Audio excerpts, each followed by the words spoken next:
Déjanos, oh Señor, lavar tus pies, besar tus pies, Señor, conocerte en la intimidad de este lugar, Señor.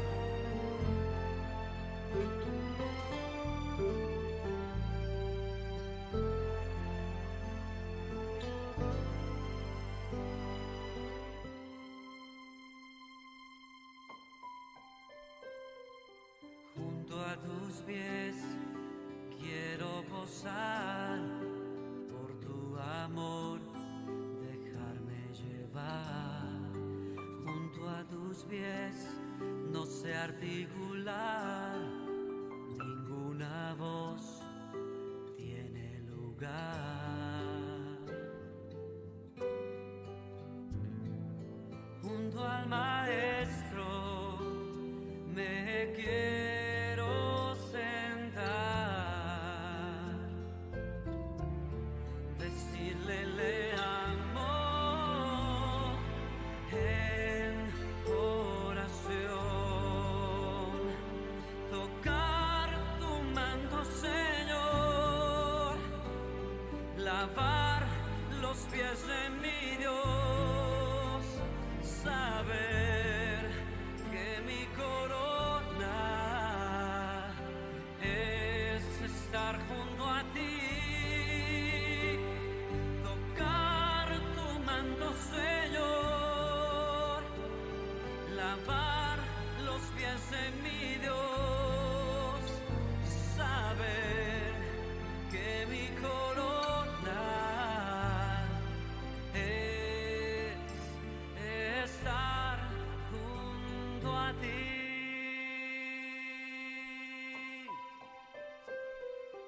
Junto a tus pies me envuelve la paz, cuerdas de amor capturan mi ser. Junto a tus pies tu voz atraviesa mi alma y mi ser, que tanto te anhela. Junto al Maestro me quiero sentar, decirle le amo en oración,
Te adoramos, oh Señor. Buenos días, amados hermanos. El Señor les continúe bendiciendo a todos y cada uno de ustedes desde sus hogares. Hoy en este día voy a compartir para la gloria del Señor la enseñanza del domingo pasado, debido a que pues hubieron ciertos problemas con el audio. Realmente estoy probando porque me di cuenta el domingo antes pasado de que cuando le subo mucho el audio se escucha un ruido y no sé por qué. Pero esta vez que este domingo que pasó le bajé mucho. Entonces bueno, tuve ese inconveniente con el audio y pues decidí antes de este domingo volver a subir la enseñanza nuevamente, a fin de que se pueda escuchar mejor y pues ustedes la puedan escuchar mejor, a fin de que se pueda seguir la secuencia y de que cuando ya lleguemos al cierre del capítulo 4 pues ya todos sepamos, digamos, y tengamos claridad, y no que se hayan quedado algunas dudas o algunas preguntas. Entonces, por tal motivo, en este día estoy compartiendo la enseñanza del domingo anterior para los que no las pudieron escuchar bien y puedan tener la oportunidad en el momento que tengan de escucharla. Y ya para este domingo pues ya haremos como tal la enseñanza del domingo, que ya sería como tal el cierre del capítulo 4, ya para concluir el capítulo 4. Entonces, antes que nada, vamos a orar nuevamente, a orarle al Padre para que sea guiándonos en el día de hoy y en lo que hoy se va a compartir, que como les digo es la misma enseñanza del domingo pasado. Entonces vamos a orar. Señor Padre eterno, en este día, Señor, que estamos delante de ti, dándote la gloria y la honra. Padre Santo, Señor, aquí colocamos esta enseñanza, mi Rey, que seas tú glorificándote a través de ella. Sabemos que esto no se trata del hombre, que esto no se trata de nosotros, Señor, sino de ti, y que eres tú, Señor, mi Rey, quien hace la obra, que eres tú, Señor, quien nos direcciona, Padre Santo, y quien nos capacita para poder llevar tu palabra. Háblanos, Señor, hoy a través de ella, Padre eterno, y que lo que hoy aprendamos sea de mucha bendición para nuestras vidas, en Yeshua, nuestro Salvador. Amén y amén. Bueno, mis hermanos, vamos a iniciar ya con el capítulo 4 de Mateo, del verso 12 al verso 22.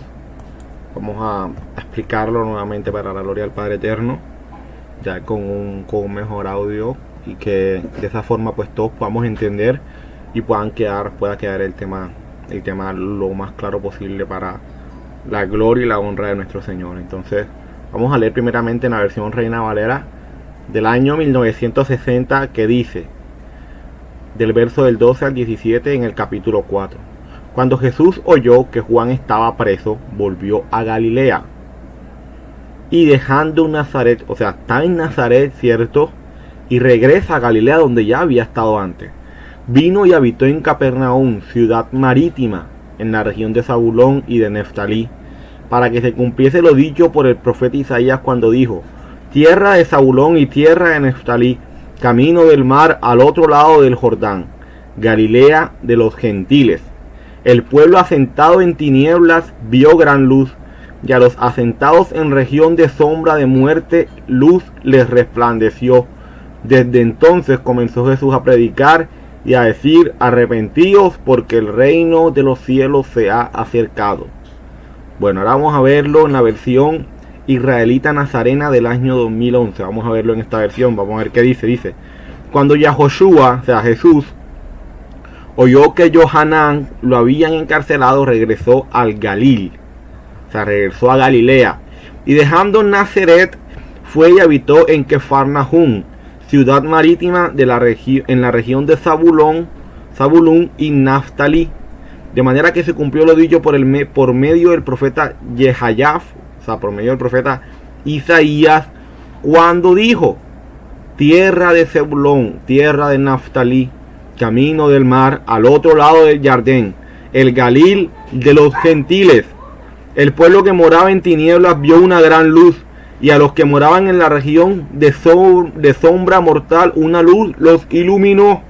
Desde entonces Yahoshua comenzó a proclamar y a decir: arrepiéntanse, porque se ha acercado el reino del cielo. Bueno, vamos a ver las preguntas que le hacemos a estos versos. Pregunta a los versos del 12 al 17. Vamos a ver, primera pregunta: ¿por qué Juan fue preso? Primera pregunta. Segunda pregunta: mapa de Capernaum, una ciudad marítima. Tercera: ¿por qué se llama Galilea de los gentiles?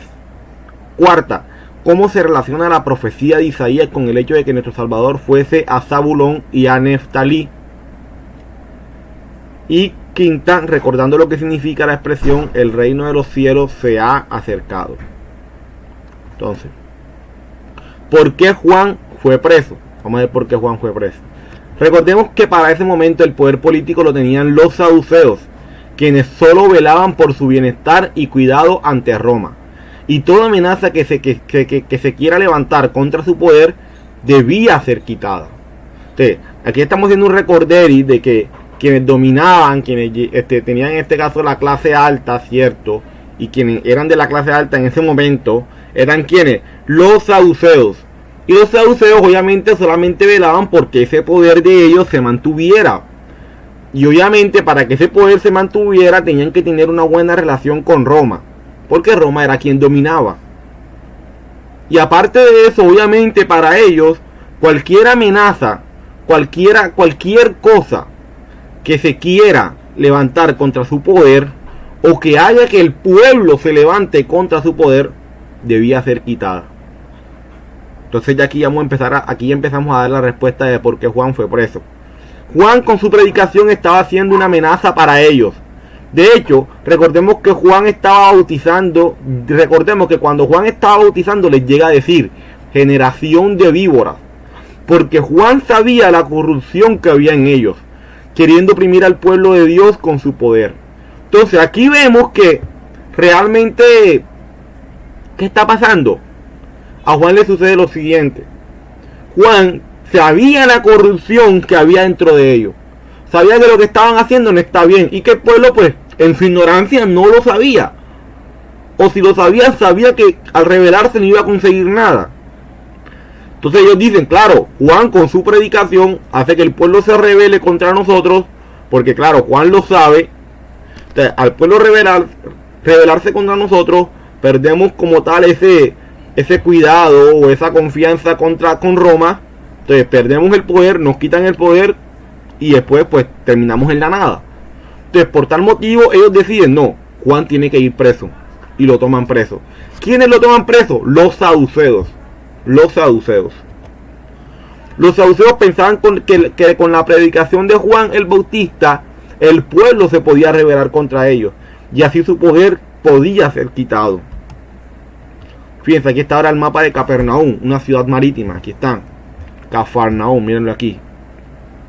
Cafarnaum, es una ciudad marítima, está aquí cerca al mar. Entonces, aquí vemos este mapa de Cafarnaum que nos ayuda a entender mejor el tema de lo que está hablando. Después vamos a ver que llega Zabulón, cierto. Después vamos a ver que llega Neftalí.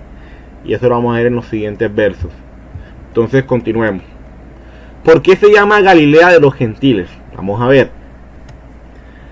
Primero, recordemos el significado de la palabra Galilea y gentil. Es muy importante porque si no conocemos el significado ni de Galilea ni de gentil, entonces digamos que en este caso se nos haría difícil, muy difícil, realmente casi que imposible entender por qué se le llamaba Galilea de los gentiles, aun cuando el trasfondo va más allá del significado.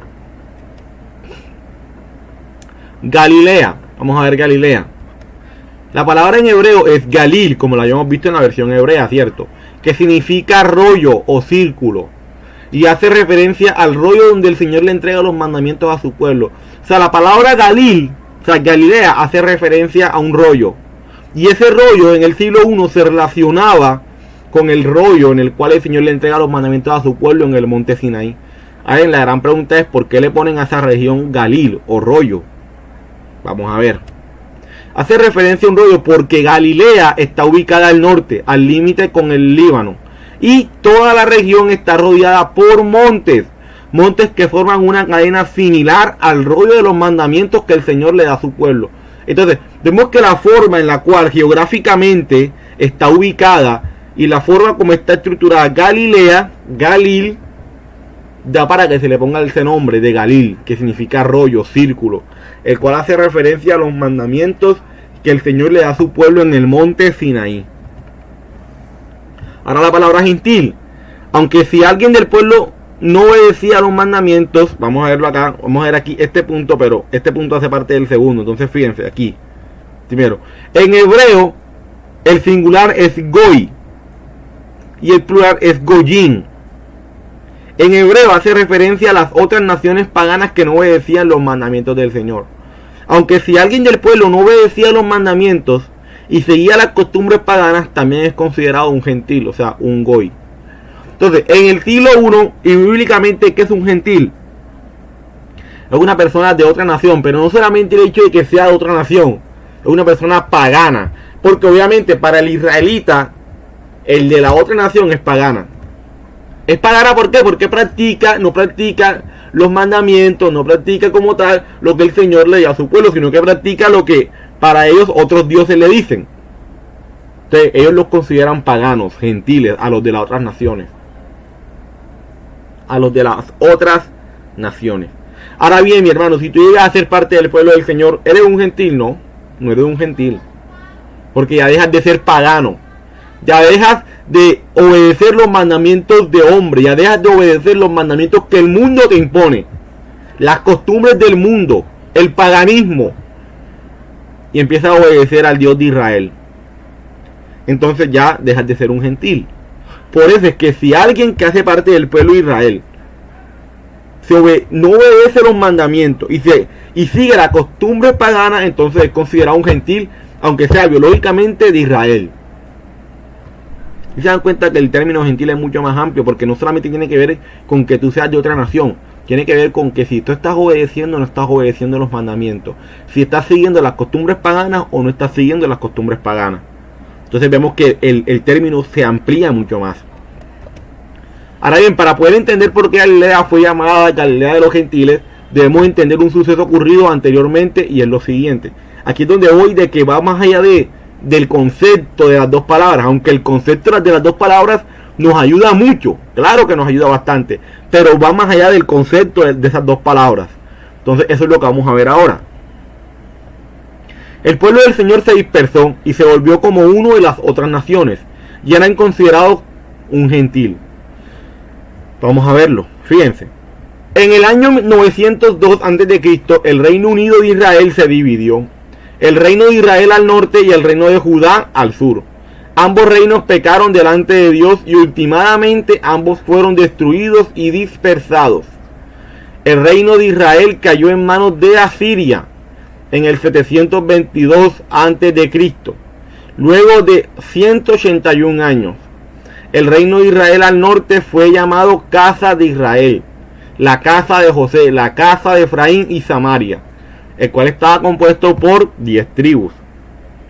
El reino de Judá cayó ante Babilonia en el año 586 a.C., luego de 316 años. O sea, el reino de Judá duró más tiempo unido, sin ser dispersado. El reino de Judá al sur estaba compuesto por las tribus de Judá, Benjamín y algunos desertores del reino del norte.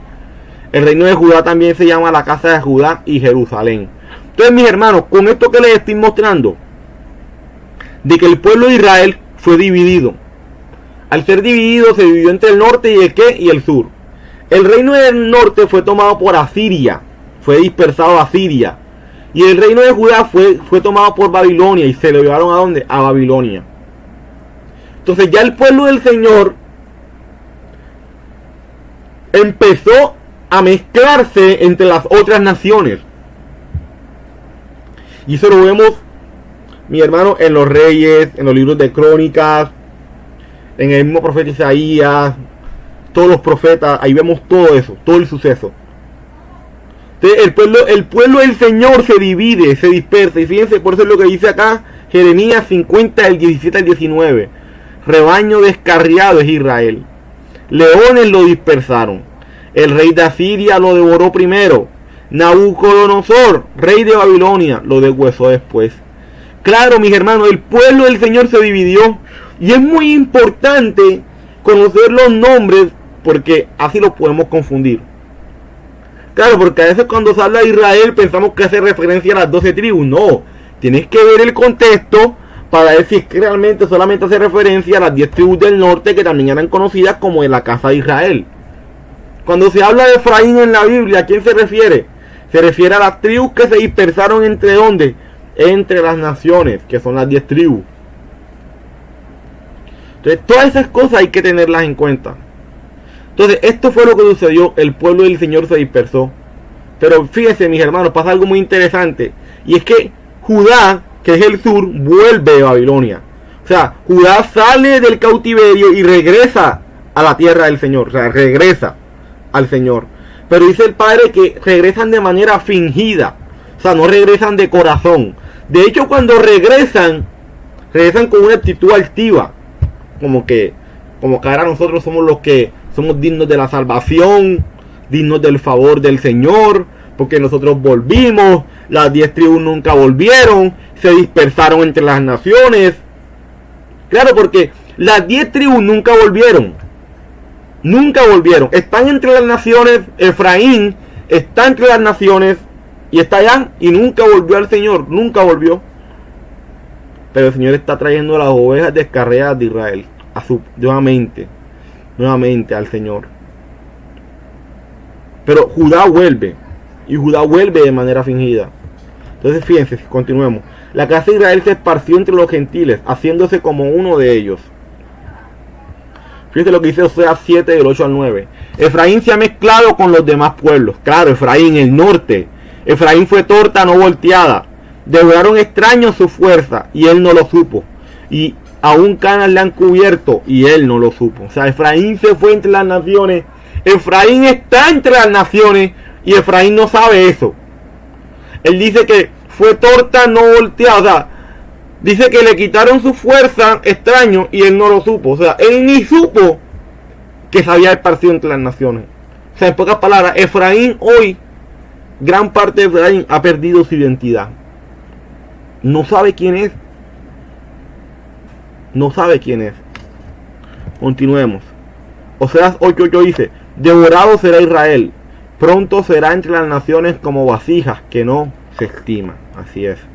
Fíjense lo que dice Eliú Emanuel Díaz en su estudio de identidad. Un estudio que para mí fue de mucha bendición. Y pues él hace un comentario en su estudio sobre esto. Dice: la casa de Efraín nunca volvió. Las 10 tribus del norte se asimilaron entre las naciones a donde los enviaron. Y se hicieron como los demás gentiles, o sea, como las demás naciones. Efraín no es el pueblo gentil, pero vive entre los gentiles y cree que es gentil. Se comporta como el mundo, pero su identidad es ser pueblo de Dios. Son ovejas viviendo entre cabras y lobos, creyendo. Y son lobos, cierto, creyendo que no son ovejas. O sea, ellos creen que no son, que no son ovejas. Ellos creen que son lobos, pero no son ovejas entre lobos. Y lo peor es que cree, o sea, Efraín cree que es gentil. Pregúntate tú, ¿quién es Efraín? ¿Quién es Efraín? Porque ya hemos algo que hemos estado respondiendo en todo. Digamos que en la introducción lo hicimos, explicamos muchas cosas. Pero para eso, solo pregúntate tú, ¿quién es Efraín? Si has estado entre las naciones y el Señor te ha rescatado allá y te ha traído a saber de identidad, que sabes que eres parte del pueblo del Señor, del único pueblo que Él escogió. Pregúntate quién es Efraín y respóndelo a través de la Escritura.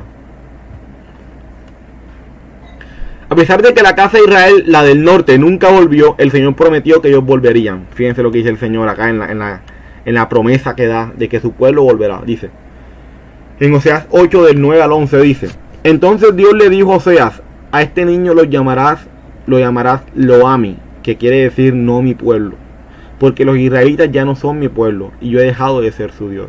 Pero un día los del reino de Israel volverán a ser como la arena del mar, que no se puede contar. Cuando llegue ese día ya no volverá a decirles: ustedes no son mi pueblo. Al contrario, les diré: ustedes son mi pueblo, porque yo soy el Dios de la vida. Ese día será grandioso, pues yo les devolveré a los reinos de Judá y de Israel la grandeza que tuvieron. Volverán a ser una sola nación y tendrán un solo rey. Y volverán a Jerusalén los que fueron llevados ¿a dónde? A otros países. Amén, así es. Eso es lo que dice la promesa del Señor, que su pueblo va a volver. Va a volver, ese pueblo que se fue a otros países, ese pueblo va a volver. La razón por la cual Galilea fue llamada Galilea de los Gentiles es porque en esa región había mucha gente extranjera y muchos pueblos del Señor que estaban en las naciones. Era tanta la gente que terminó siendo llamada así. Claro, como gentil significa extranjero, ¿cierto? Alguien de otra nación. Dentro de ese momento, en Galilea había muchos gentiles, había mucha gente de otra nación. Pero lo que no sabían es que esa gente que estaba ahí, que se creía que eran de otras naciones, era el mismo Efraín esparcido entre las naciones. Pero que la gente creía que eran extranjeros, pero no hacían parte del pueblo. Nuestro Salvador sabía que en esa región había mucho pueblo del Señor que se había esparcido y hecho como un gentil. Por eso Él va hasta allá a conducirlo nuevamente al Padre Eterno y su palabra. Dice nuestro hermano José Sánchez Vilchis, en su página 144 de su estudio, dice: se llama Galilea de los gentiles porque cuando los asirios llegaron a conquistar ese territorio, llevaron gentes de otras naciones, se mezclaron y toda la región del norte de Israel se convirtió en tierra de extranjeros, tanto de samaritanos como de gente extranjera. Y ese lugar representativo de las 10 tribus de Israel es donde el profeta Isaías anunció que vendría el Mesías, que vendría la luz. Fíjense, dentro de las versiones que estamos tocando, que es la Biblia Kadosh, ¿cierto? El comentario que hace el hermano abajo también tiene que ver con esto y dice: Yeshua, o sea Jesús, fue a vivir en la tierra donde él sabía dónde encontrar aparte de Efraín. Se demuestra que Galil había sido convertida en tierra de gentiles. Estos gentiles eran la casa de Israel gentilizada. Espiritualmente, ¿en dónde? En tinieblas, así es. Espiritualmente en tinieblas. ¿Cómo se relaciona la profecía de Isaías con el hecho de que nuestro Salvador fuese a Zabulón y Neftalí? Vamos a ver eso. Mateo está citando Isaías capítulo 9, verso del 1 al 2. Vamos a verlo. Dice: mas no habrá siempre oscuridad para la que está ahora en angustia, tal como la aflicción que le vino en el tiempo que livianamente tocaron la primera vez a la tierra de Zabulón y a la tierra de Neftalí. Pues al fin llenará de gloria el camino del mar, de aquel lado del Jordán, en Galilea de los gentiles. ¿Cierto? El pueblo que andaba en tinieblas vio gran luz. Los que moraban en tierra de sombra de muerte, luz resplandeció sobre ellos. Así es. La luz resplandeció sobre ellos. Pero ¿cómo así? ¿A qué se refiere con esto? Dice el Señor de que, vamos a ver más adelante, el Señor sabía que gran parte de su pueblo estaba disperso en esas regiones y estaban en tinieblas. Isaías profetiza que llegará el día donde el pueblo del Señor esparcido en esas regiones ya no estaría en oscuridad, porque iba a ir alguien que les iba a hacer regresar al Señor y a la obediencia a sus mandamientos. Y ese alguien es nuestro Salvador, que sabía que su misión era hacer volver al pueblo del Señor esparcido en las naciones, cumpliendo también esta profecía de Isaías. Fíjense, mis hermanas, aquí estamos viendo algo muy importante, y es que nuestro Salvador tenía la misión de ir allá, cumpliendo la profecía de Isaías, a fin de que de traer a ese pueblo del Señor al Señor. ¿Y cómo lo hacía? A través de la palabra. ¿Y cómo el pueblo volvía? A través de obedecer esa palabra. Si nos damos cuenta, el Señor no te vino a sacar de los mandamientos, más bien te vino a que entres a la obediencia a ellos, porque a través de esa obediencia que nosotros agradamos al Padre por los méritos de Yeshua, de Jesús en ese madero. Amén. Entonces, continuemos. Recordando lo que significa la expresión el reino de los cielos se acerca. Vamos a ver y vamos a recordar lo que significa esa expresión. ¿Qué nos imaginamos cuando nos hablan de un reino? Seguramente dentro de nuestra mentalidad se hace referencia a algo físico, pero la pregunta es, y dentro de la mentalidad del siglo I, ¿cuál era la idea que se tenía de reino? O sea, dentro de nuestra mentalidad ahora es eso. Pero dentro de la mentalidad del siglo I, ¿cuál era? ¿Cuál era como tal? Eso lo vamos a ver, fíjense. Recordemos que esta expresión es un hebraísmo, o sea, un modismo del siglo I. Por lo tanto, no puede ser traducido de manera literal. Y aquí hay algo muy importante, mis hermanos. O sea, nosotros ciertamente ya vimos esto, pero créanme, va a llegar el momento donde quizás ya estas cosas ya las vamos a tener claras, pero aún así siempre voy a hacer un recorderis de lo que significa, porque uno no sabe la persona que pueda estar llegando y que pueda estar, digamos, apenas viendo el video y no sabe, entonces el pasarlo por alto es en este caso no tener en cuenta a esas personas. Es por eso que, independientemente del hecho de que ya se haya explicado la expresión, lo seguirá haciendo cuantas veces se repita. Obviamente de una forma mucho más resumida, pero lo voy a seguir haciendo.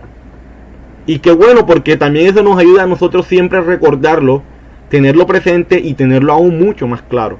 Entonces, continuando con ello, nos damos cuenta, y ya sabemos, ya lo hemos explicado, de que la expresión el reino de los cielos se ha acercado es un modismo, lo que para ellos es un hebraísmo. O sea, es una expresión que tú no puedes traducir de manera literal. No lo puedes hacer porque entonces pierde la esencia, pierde lo que quiere transmitir esa frase. No la puedes traducir de manera literal. Y eso fue lo que se hizo. Se tradujo de manera literal y es lo que tenemos hoy. El reino de los cielos se ha acercado. Pero no es la traducción correcta, porque se tradujo de manera literal. Y no es correcto hacer tal cosa dentro de lo que son los modismos, que en este caso se le llama hebraísmo. Es como yo poner el ejemplo que de hecho ya lo había puesto, y es el siguiente. Nosotros usualmente aquí en la costa, cuando dos personas están hablando, ¿cierto? Y quizás se están comentando las dificultades que tienen, o los inconvenientes que están teniendo, sea cual sea. Usualmente siempre se lanza la expresión de que si en este caso allá como tal no llueve, o sea, que ahora mismo no la tengo tan clara, pero o sea, más o menos quiere decir lo siguiente, de que si allá llueve, aquí no escampa. Así es que dice, ¿cierto?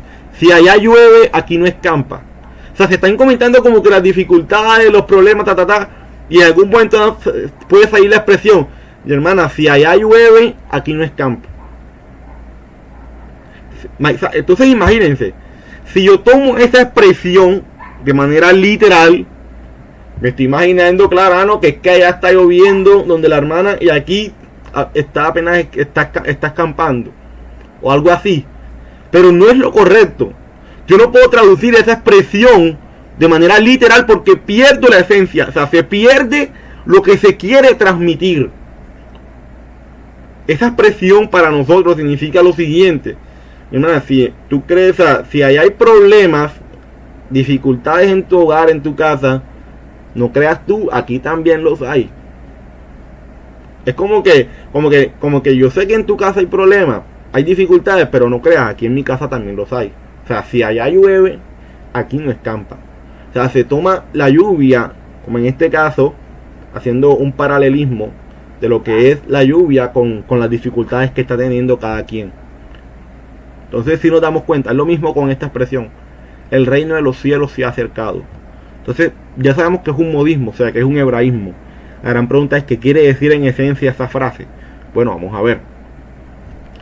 Los conocedores de la palabra del Señor, incluyendo a nuestro Salvador, entendían esa expresión como la obediencia a los mandamientos del Señor, ya que a la medida de que uno se somete a la ley, a las instrucciones del Señor, está aceptando el reinado de Dios. Así es. Dice, en el siglo I se tenía el concepto de que todo reino tiene una constitución. Entonces, cuando Juan nos manda a arrepentirnos porque el reino se ha acercado, es como si nos estuviese diciendo, arrepiéntanse porque la constitución, o sea, la ley, las instrucciones del reino de Dios está cerca. Y será esa constitución la que nos juzgará.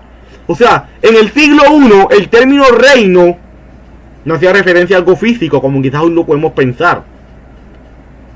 Hacía referencia a la constitución, porque en el siglo I estaba la estrecha relación entre reino y constitución. O sea, si no hay constitución, no hay reino. Y ellos tenían esa estrecha relación. Entonces, claro, para ellos cuando les hablan del reino, se refieren a las instrucciones, a los mandamientos del Señor. De hecho, la palabra griega que se usa ahí es la palabra basileia, que significa reglas. Por lo tanto, para los hebreos significa aquellos que son gobernados por las leyes, o sea, las leyes, las reglas de Dios. Fíjense, la palabra reino, ustedes la buscan ahí, que en griego es la palabra basileia. Y pues trataron de buscar como una palabra que lo más se asemejara al texto en hebreo, pero no, o sea, y no fue la mejor. Porque dentro de nuestra concepción no lo vemos como la frase primeramente lo está mostrando. Pero ahora bien, ¿por qué cielo? ¿Por qué se usa la palabra cielo? Porque la palabra cielo en hebreo designa lo que es alto o superior. Y como en ese tiempo, y aún muchos hoy por hoy, mantienen un profundo respeto por el nombre de nuestro Señor, en vez de decir su nombre, usan una expresión que haga referencia a nuestro Padre Celestial. Y en este caso Mateo usó la palabra hebrea cielo, que es shamaín, y en griego es ouranos. El término cielo hace referencia a nuestro Padre eterno, y no como tal cielo, como tú y yo lo podríamos pensar hoy. Por eso es lo mismo decir el reino de los cielos al reino de Dios. Entonces nos damos cuenta, mis hermanos, de que la palabra cielo hace referencia al mismo Señor, solo que por respeto utilizan algo que, digamos, que lo represente a Él, como aquel que es alto, que es superior. Por eso se usa la palabra en hebreo shamaín, que es cielo. Y por respeto al Señor y a su nombre, pues no usan su nombre. Entonces ya, si nos damos cuenta todo lo que quiere decir la expresión. Ahora bien, vamos a ver los versos del 18 al 22. Y ya con ellos, mis hermanos, terminaríamos por hoy. Y ya después estaríamos compartiendo el domingo los versos del 23 al 25. Como les dije, esto es más que todo una repetición de lo que ya habíamos visto el domingo pasado. Pero esta vez, pues, digamos, con un mejor audio, porque había tenido complicaciones con el audio, como les había comentado. Entonces, ya en este caso con un mejor audio para que se pueda entender, y para que ya para este domingo que vamos ya a terminar el capítulo 4, todos ya debemos la secuencia correcta. Eso sí, los que pudieron, digamos en este caso, los que no pudieron realmente escuchar nada, porque quizás hay algunos que sí, pero de igual forma quise hacerlo mejor para que todos, absolutamente todos, puedan escucharlo y puedan comprender lo que la palabra del Señor nos está mostrando. Entonces ahora vamos a leer los versos del 18 al 22 en la versión internacional, que dice: mientras caminaba junto al mar de Galilea, Jesús vio a dos hermanos. Uno era Simón, llamado Pedro, y el otro Andrés. Estaban echando la red al lago, pues eran pescadores. Vengan, síganme, les dijo Jesús, y los haré pescadores de hombres. Al instante dejaron las redes y los siguieron. Más adelante vio otros dos hermanos, Jacobo y Juan, hijos de Zebedeo, que estaban con su padre en una barca remando las redes. Jesús los llamó y dejaron enseguida la barca y a su padre y los siguieron. Ahora vamos a verlo en la Biblia Kadosh Israelita Mesiánica. Vamos a verlo en esta versión ahora. Dice: mientras Yahshua caminaba por el lago de Kinneret, ¿cierto? Por el lago de Kinneret, vio dos hermanos que eran pescadores, Shimeón, conocido como Kefa, y su hermano Andri, echando sus redes en el lago. Yahshua les dijo: síganme, los haré pescadores de hombres. Al instante dejaron sus redes y fueron con él. Pasando de allí vio otros dos hermanos, Jacob ben Sadai y Johanán su hermano, en el bote con su padre. Sadai reparando las redes, y los llamó. Al instante dejaron el bote y a su padre y fueron con Yahshua, fueron con Jesús. Entonces vamos a ver las preguntas a estos versos. Primero, ¿quién era Pedro, Simón y Andrés? Síganme y los haré pescadores de hombres. Vamos a profundizar en esta expresión. Y por último dice: ¿quiénes eran Jacob, su hermano Juan y su padre Zebedeo? Primero, ¿quiénes eran Pedro, Simón y Andrés? Simón y Andrés eran primeramente discípulos de Juan el Bautista. Dice, fíjense lo que dice el Evangelio de Juan, capítulo 1, versículo del 40 al 42. Dice: Andrés, hermano de Simón Pedro, están hablando de los mismos que está hablando Mateo, era uno de los dos que al oír a Juan había seguido a Jesús. Dice: Andrés, hermano de Simón Pedro, era uno de los dos que al oír a Juan había seguido a Jesús. Andrés encontró primero a su hermano Simón y le dijo: hemos encontrado al Mesías, es decir, al Cristo. Luego lo llevó a Jesús, quien mirándolo fijamente le dijo: tú eres Simón, hijo de Juan, serás llamado Cefas, es decir, Pedro, serás llamado Pedro. El Evangelio de Mateo nos muestra como si Pedro y Andrés siguieran a nuestro Salvador solo así de la nada, sin tener un preconocimiento de nuestro Salvador. Pero con el Evangelio de Juan nos damos cuenta que tanto Pedro como Andrés eran discípulos de Juan el Bautista, y que era Juan quien les había enseñado de nuestro Salvador, siendo esta la razón por la que le siguieron, aunque sabemos que todo fue obra de nuestro Padre Eterno. Entonces ya vemos que, o sea, no fue así que de la nada y sin un conocimiento Pedro y Andrés hayan seguido a Yeshua, a nuestro Salvador. No fue tan así, sino que ya ellos habían sido, ya ellos estaban siendo instruidos por Juan el Bautista. Simón y Andrés eran hijos de Jonás y no de Juan. Esto es muy importante, porque en la traducción se dice que es Juan, pero no es Juan, es Jonás, Jonás. Lo trajo a Yeshua, ahí colocan el texto ahí colocan el nombre en hebreo, con las letras en hebreo, no, ni siquiera lo transliteran, no, lo colocan tal cual. Y mirándolo, dijo: tú eres Simón Bar-Jonás. Bar-Jonás significa hijo de Jonás. Tú serás llamado Kefa, una piedra. Bar en hebreo es hijo. Bar-Jonás es hijo de Jonás.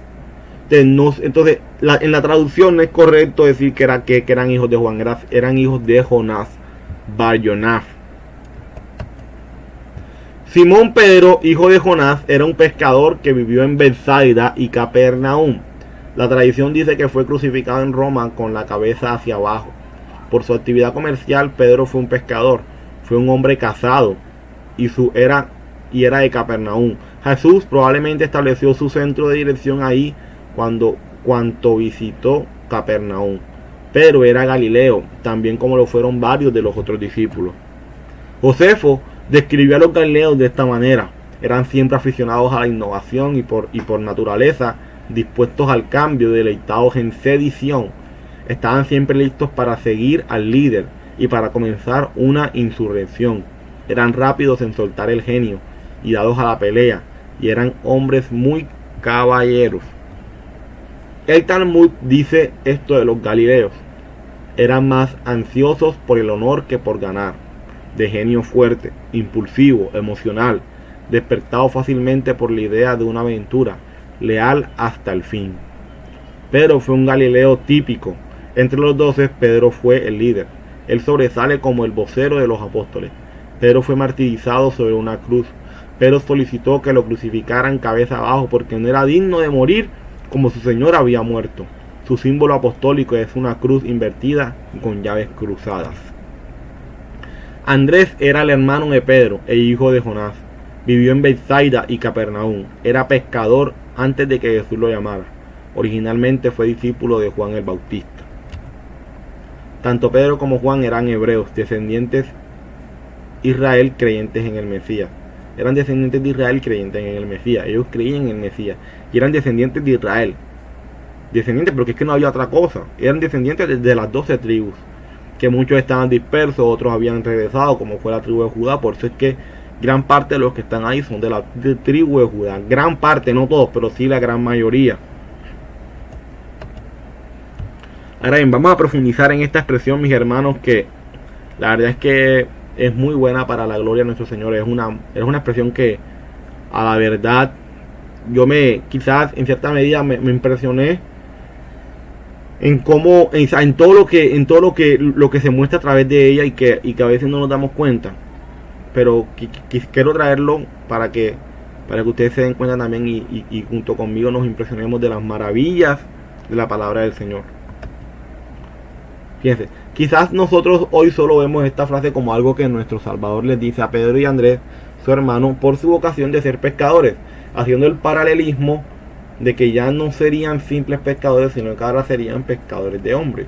O sea, pensamos que el Señor ahí simplemente usó un paralelismo, pero va más allá de eso, mis hermanos. Lo cierto es que esta expresión va más allá de un paralelismo por la vocación de Pedro y Andrés, y para eso debemos leer Génesis 48:16. Fíjense lo que dice Génesis 48:16. El ángel que me libera de todo mal bendiga a estos jóvenes, y sea perpetuado en ellos mi nombre, y el nombre de mis padres Abraham e Isaac, y multiplíquense en gran manera en medio de la tierra. Fíjense, aquí que está pasando, para traer en contexto Génesis 48:16. Está pasando lo siguiente. José tuvo 2 hijos, ¿cierto? ¿Cuáles fueron los 2 hijos de José? Efraín y Manasés. cierto, así que tenerlo claro. Entonces, José sabía que iba a morir, pero él le dice padre, o sea, en este caso, ¿quién es su padre? Jacob, que a Jacob se le cambió el nombre a Israel, cierto. Dice, padre, quiero que bendigas a mis hijos, quiero que le dé la bendición.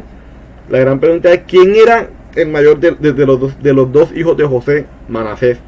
¿A quién se le debía dar la mejor promesa? Cierto, a la mejor bendición, a Manasés. Pero el Señor dice que no. O sea, la promesa iba a seguir por Efraín. O sea, Efraín se iba a multiplicar en gran manera en medio de la tierra.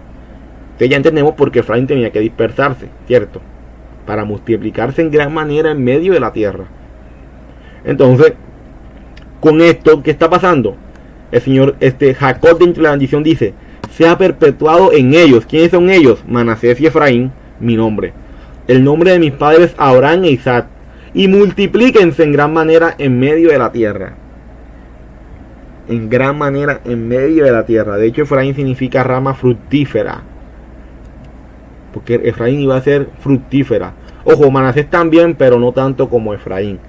Entonces, ¿qué tiene que ver Génesis 48:16 con lo que dice nuestro Salvador en Mateo de hacernos pescadores de hombres? Sí, porque dice, bueno, chico, pero ¿y eso qué tiene que ver? Acá está hablando de una cosa, pero acá el Señor está hablando de otra. ¿Y eso qué tiene que ver? Cuando lo leemos en las versiones que tenemos no nos damos cuenta de lo que, de la unión que hay. Pero vamos a ver. Cuando nos vamos al texto en hebreo nos damos cuenta de lo siguiente. La expresión en gran manera en hebreo es la siguiente palabra. Rob. Ahí está Rob, que significa multitud, abundancia, muchedumbre, grandeza. Vemos que la expresión en gran manera significa Rob. Ahora vamos a seguir viendo. De esta palabra Rob se da la palabra en hebreo Larob o Lerob, que significa multitud de peces. La palabra en hebreo para pez es esta, Dagat, que significa pez, pescado, pez, un pez. Pero la palabra Larob, utiliza las mismas palabras que en hebreo se usa para pez, que es Dagat. Se utiliza la palabra Larob o Lerob, también es traducida, para decir una multitud. ¿Pero una multitud de qué? De peces. Una multitud de peces. Una multitud de peces. El texto en hebreo dice, vamos a ver cómo dice el texto en hebreo. El Malaf, que me rescató de todo peligro, Barú estos muchachos, bendiga a estos muchachos. Permita que mi nombre Israel, cierto, esté en ellos. Y el nombre de mis antepasados, Abraham, de mis Asbot, Abraham y Isaac, que ellos crezcan y se multipliquen como qué, como Ballí, Dagot, Lerot. O sea, se multipliquen como peces en medio de la tierra. O sea, esa promesa que el Señor da, o más bien, la promesa que Jacob, Israel, obviamente, o sea, que es el mismo Señor quien está haciendo todo eso. Y es que esa promesa que se da en Génesis 48:16, que tiene que ver con que se multipliquen como Larob, como Ballí, Dagot, Lerot, o sea, que se multipliquen como peces, es lo que el Señor está mandando hacer acá. O sea, que si el Señor se hubiese cruzado con cualquiera de su, en este caso de sus discípulos, les hubiese dicho lo mismo. Ustedes van a ser pescadores de hombres. Haciendo referencia a que esos peces son ¿quién? Son ese Israel esparcido entre las naciones. O sea, ustedes ahora van a ser pescadores de esos peces que están entre las naciones. Van a ir y le van a predicar el evangelio. Entonces, si nos damos cuenta cómo se unen. O sea, la expresión que el Señor le da a Pedro y a Andrés, su hermano, no fue sencillamente por su vocación de ser pescadores. Era porque él estaba haciendo la relación con Génesis 48:16. Entonces, para que nos demos cuenta, mis hermanos, lo hermoso, ¿cierto? El ver cómo esa promesa en Génesis se une con lo que nuestro Salvador está diciendo acá. Y que lo está diciendo porque él conoce el texto en hebreo y porque sabe lo que dice Génesis 48:16. ¿Eso qué quiere decir, mi hermano? De que si tú, de que si el Señor te ha rescatado, te ha salvado, de que tú eras uno de esos peces, es porque tú haces parte de ahí, de Efraín. Porque esa promesa fue dada a él, a Efraín. Pero qué bonito, cierto, que el Señor nos permite conocer todas estas cosas para su gloria y su honra. Esto nos da a entender que todo aquel que cree en Yeshua, en Jesús, como nuestro Salvador, es del Israel bíblico y hace parte de la promesa dada a Abraham, Isaac y Jacob. Jacob llama a estos dos nietos Yisrael. Este es el comentario de nuestro hermano en la Biblia Kadosh Israelita Mesiánica. Él hace un comentario sobre esto y fíjense lo que dice. Jacob llama a estos dos nietos Yisrael, puesto que él no solo los adopta, sino que declara proféticamente que la promesa física de multiplicidad global vendría a través de ellos. Luego de declarar: dejen que mi nombre sea invocado sobre ellos, significando que ellos son los hijos de Israel, él logra que ellos lleguen a ser una multitud. El término hebreo usado aquí para multitud puede leerse como una abundante multitud de peces. Es interesante recordar que no fue sino nuestro Mesías Yahshua, Jesús, quien declaró que él nos haría pescadores de hombres. Los talmadín de Yahshua, o sea, los discípulos de Jesús, son enviados a pescar esa multitud de Israel. Todos nosotros también tenemos esa orden dada al final de todos los evangelios, ¿cierto? De ir y predicar y traer esa multitud de peces de Israel que está entre las naciones. Amén.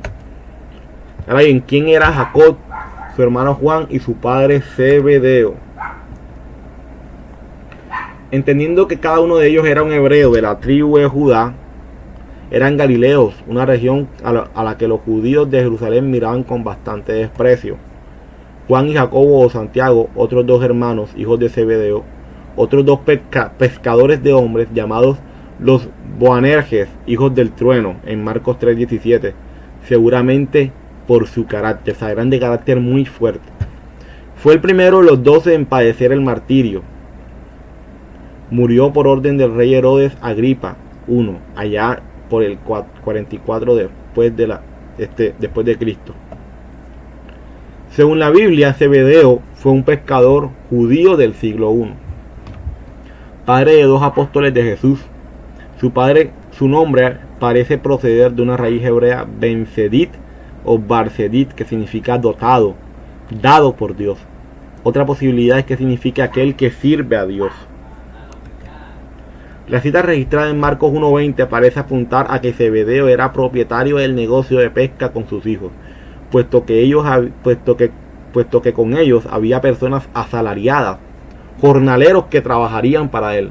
La palabra jornaleros indica una retribución a sueldo por un trabajo. Esto permite inferir que Zebedeo, padre de Juan y Jacobo,